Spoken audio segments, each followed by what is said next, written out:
pasalig sa Departamento sa Transportasyon. Na kung simbako dili madayon pag-operate ang Cebu BRT project sugod karong buwana, dili ni unang higayon. Kapila na ta budhi, kapila na ta bakake, kapila na ta ulug-ulugi, kapila na ta pasaligi na gipakyas sa nangagi nga mga administrasyon. Ay sa panahon ni Anhing Mayor Edgar Labella o ba ni kanhi Presidential Assistant for the Visayas Mike Dino, gilngiga itong ilang pahibaw. Suspendido sa ang BRT kay magtukod ta og LRT, magtukod ta og MRT, butangan pa nato og cable cars, butangan pa nato og mga underground nga paagi sa subway. As kang hingiga ato ilang mga plano.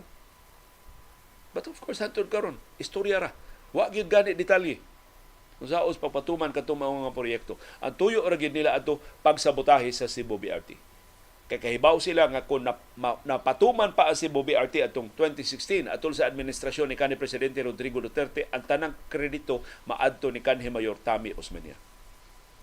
Kay brainchild ba ni kanhi Mayor Tami Osmeña ang BRT. In fact, gikopya ni sa Manila.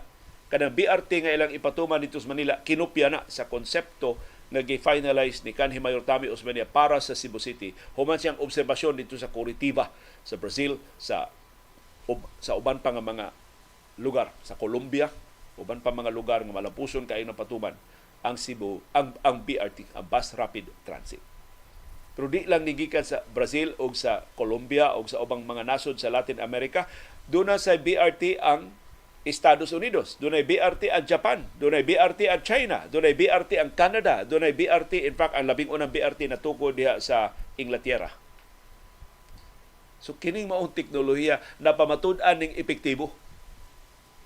Sa nakalilaing kanasuran sa kalibutan, ang administrasyong Duterte ra maoy wa makakita sa mas dako nga hulagway kay nagsilag tutok si Duterte sa tumoy sa iyang dakong ilong ug mao to nga na suspenso, na langay o kita kayo nagantos wa patay Cebu BRT hangtod karon pila na kadekada human sa unang pag-conceptualize ini proyekto.